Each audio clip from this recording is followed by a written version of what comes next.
Now at 6, the Joplin Public Library celebrates the end of the summer with a reading program party. Plus, coming up, it's all hands on deck for the cardboard boat race at the Shoal Creek Water Festival. I'm Anthony Saviello with the story.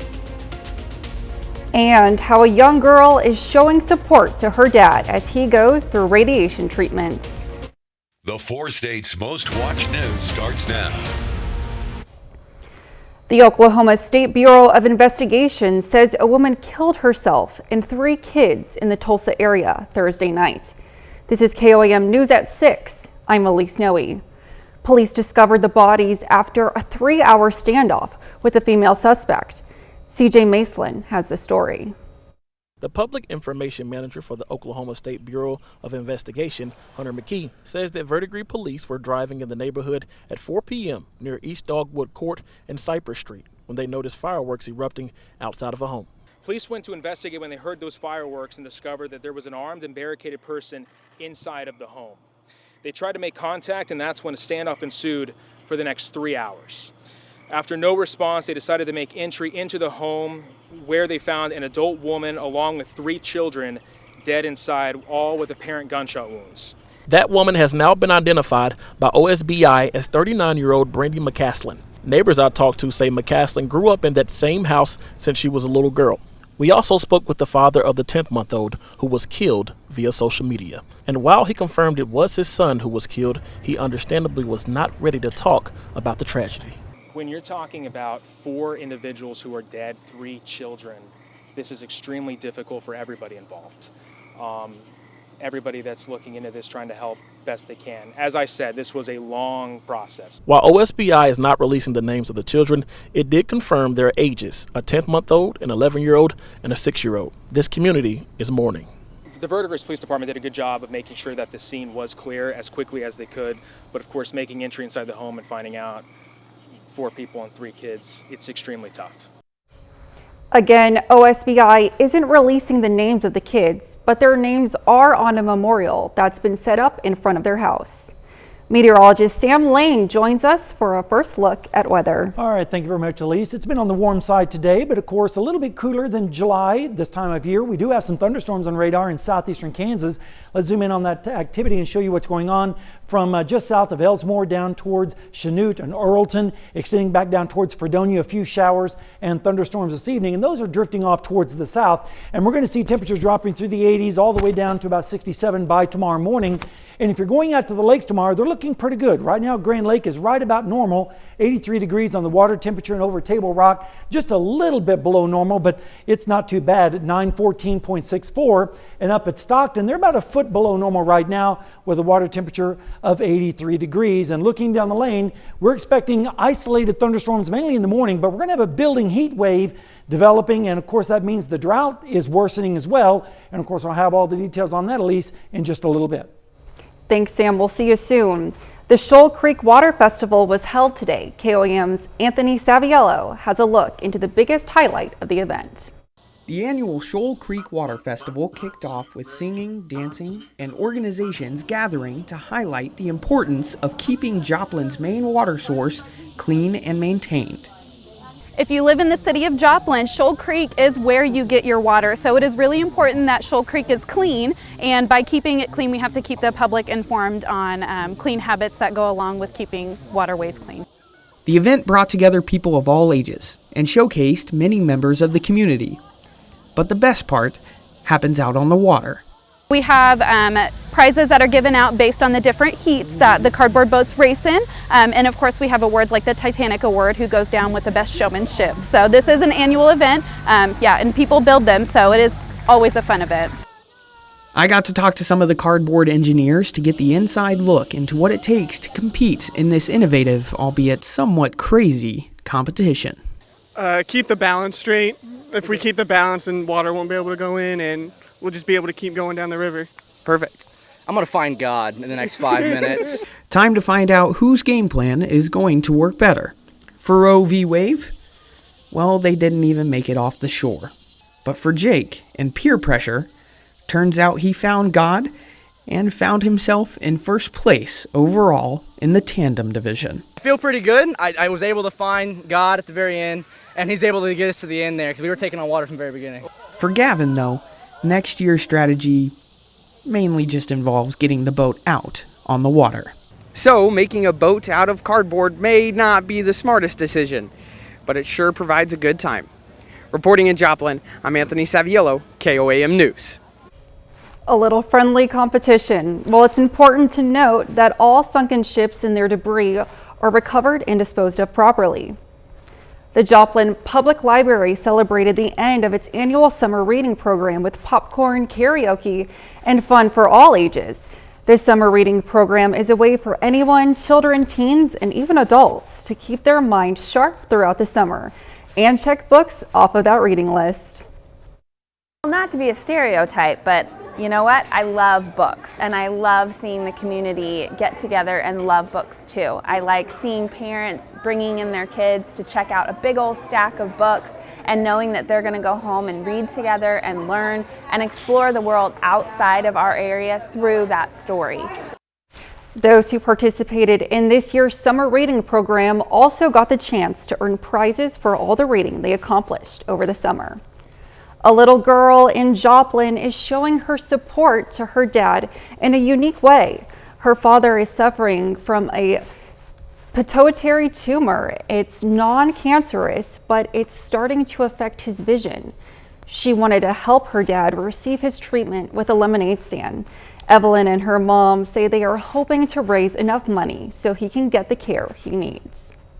I think I asked my mom if I wanted to do a lemonade stand.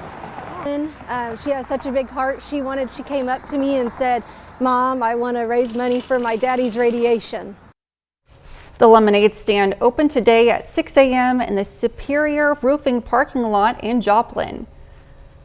The Girard Fire Department today held a safety day. Community members were able to see the different kinds of equipment that firefighters and police officers work with every day. It included a bounce house and a tour of the fire trucks and police cruisers. The goal is to keep the public informed on what we do here and our equipment and where we are. Since we're public safety, this equipment belongs to the public. So we want them to be able to come and see the equipment we've got and that we're keeping it up for them. The event began at 11 a.m. and concluded at 1 p.m. Coming up, Kittyland in Pittsburgh celebrates 70 years. We'll take you to some of the festivities. Plus, a northeast Oklahoma town is making preparations for a new attraction along Route 66. Kittyland in Pittsburgh today celebrated 70 years of fun. The event included $1 rides and concessions, face painting, and snow cones. The first 70 people also received a free hot dog. The event ran from 10 a.m. to 6 p.m. I wanted to do something big like this for a while because this is my 5th year here, and every year I've been thinking, let's do something big. This year I actually got the chance to do since it was the 70th birthday. So we got to do something big, got to do a little bit of a celebration. We're gonna party like it's 1953. The amusement park has been in operation since 1953. American Heartland Theme Park and Resort in eastern Oklahoma is promising a thrilling and family-friendly amusement park to be built along Route 66 in Veneta, Oklahoma. Reporter Morgan Wrigley has the details. Along Route 66, just west of Grand Lake, is the town of Veneta, Oklahoma, and soon it will be home to a theme park and resort. The developers say they expect this theme park to bring millions of visitors here each year. We're bringing a family destination and an entertainment facility here in the Veneta area on Route 66, and we're delighted to be here. Right now at the junction of Highway 82 and historical Route 66, you'll see mostly empty fields, but a 1,000-acre section of land in this area will soon be home to a more than $2 billion entertainment destination, American Heartland Theme Park and Resort. Custom designed rides. We'll have a slew of attractions and live shows that'll be going on on the park throughout the day. The developer, American Heartland, says their leadership has deep Oklahoma roots. CEO Larry Wilhite says it will be an Americana-themed experience for the whole family. The theme park is going to be based on different lands, Liberty Village, as you enter the park through the main entrance. the Great Plains area, the Bayou Bay, Big Timber Falls, the Stony Point Harbor.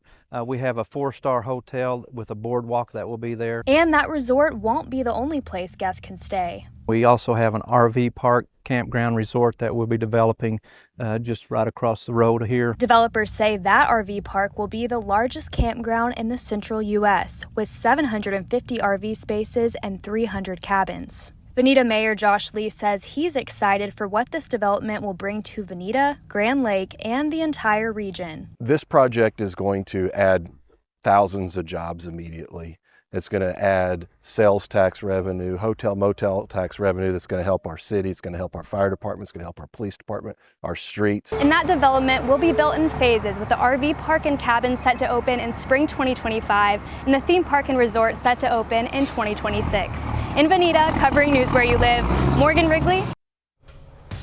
A little later, a high school in Oklahoma welcomes back a former player for its football camp.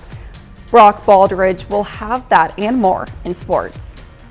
And we have the heat building back into our area. What does that mean for your work week forecast? Well, I'll have the answer when we come back.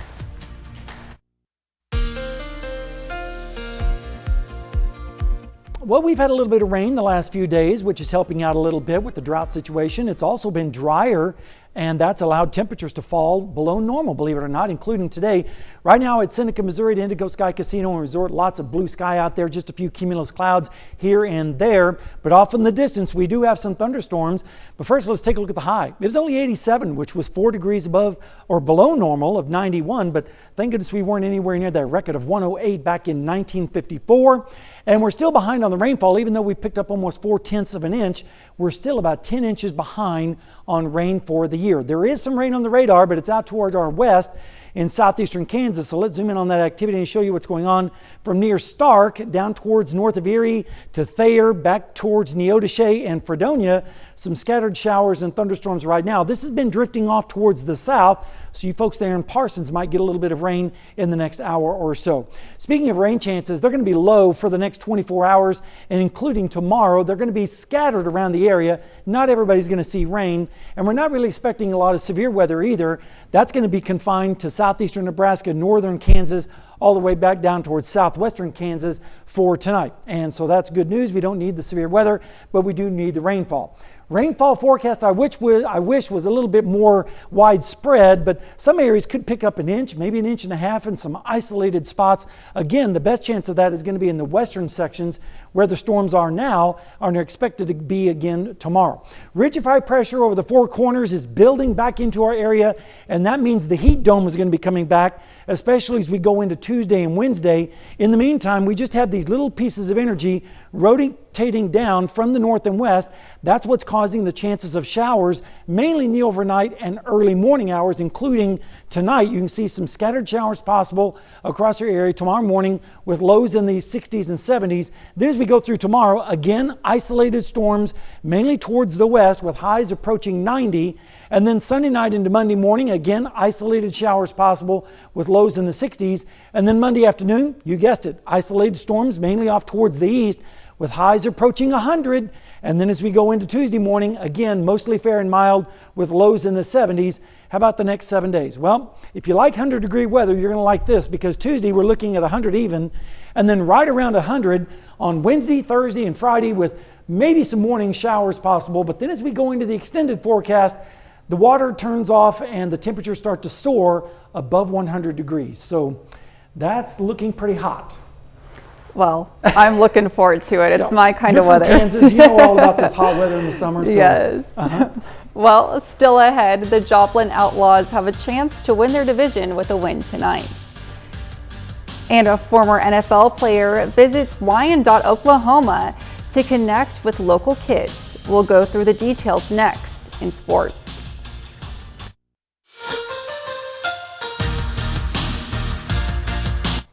We approach closer to football season, as was the case today in Wyandotte, Oklahoma.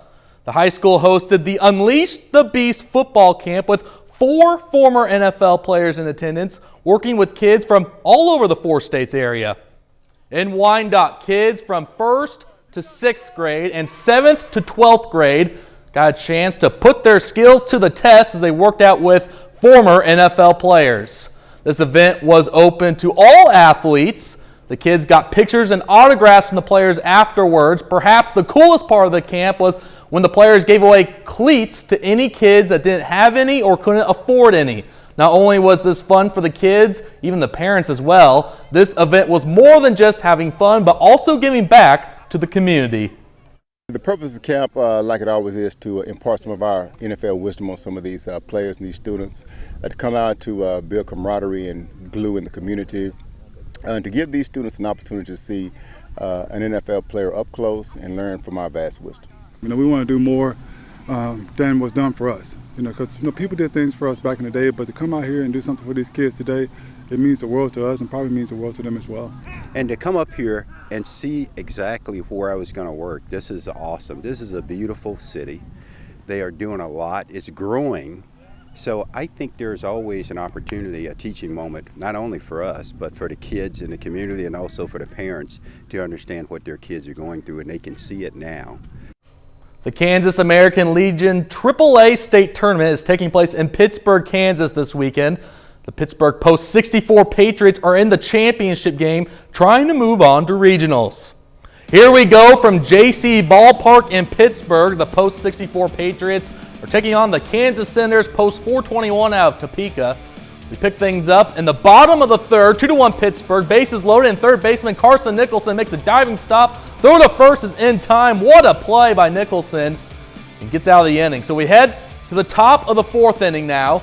Trevor Amershek will come up to the plate, and he lines this ball up the middle into center field. Ethan Rhodes will come in to score. RBI single makes it 3-1 Pittsburgh.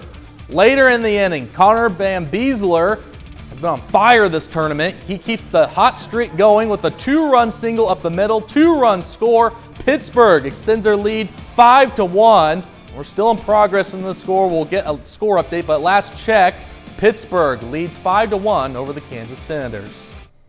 We've reached the final weekend of the Mink League regular season. The Joplin Outlaws are still only one win away from claiming the Mink League South Division title. So tonight, the Joplin Outlaws face the Jefferson City Renegades. Joplin won the series opener 8-7 as Jeff City evened the series last night, winning 8-6. Tonight, the Outlaws still have a chance to win the Mink League South with the win tonight. This game is set to start 7 p.m. We'll get a final score update for you from that game tonight at 10. The Kansas City Royals and the St. Louis Cardinals both hit the road this weekend as the Cardinals take the field in the windy city of Chicago, and Kansas City pays a visit to the Big Apple. Royals in the Bronx today taking on the Yankees. Royals played a close game last night but lost the series opener 5-4. Today, the Royals pitching struggled again in the middle innings. Yankees beat the Royals 5-2 this afternoon as they win the series. However, Nick Pratto goes 1-for-2 with a solo home run. Cardinals at Cubs today in Wrigley Field. So far, it's been a high-scoring game, but there's been a weather delay that lasted over an hour in the 6th inning. At the moment, the Redbirds currently trail 8-6 in the 8th inning. However, Lars Nootbaar put together a nice hitting performance, going 3-for-4 with a solo home run. That'll be it with sports. We'll be right back after this. Well, Sam, any last notes on weather? Well, yes, we have some hot weather on the way. Of course, you can see that in the forecast. But first, I want to welcome you, Elise, to the team, to KOAM. We're really glad to have you here. Thank you so much. Thank you. Absolutely. Excited to be here. Excited. And like I said, I'm excited for that hot weather as well. Brock, how about some final sports notes for us? Final sports note, it was great to be out there at Wyandotte, Oklahoma today. You know, it's not every day that former NFL players visit the 4 states area. The kids had a blast. I mean, it was so cool to see those kids get brand new cleats for the kids that couldn't afford them. So awesome job by those guys. Appreciate being there. Absolutely. Nothing like seeing the next generation of NFL stars. Well, that is our time for now. Thanks for making us part of your night.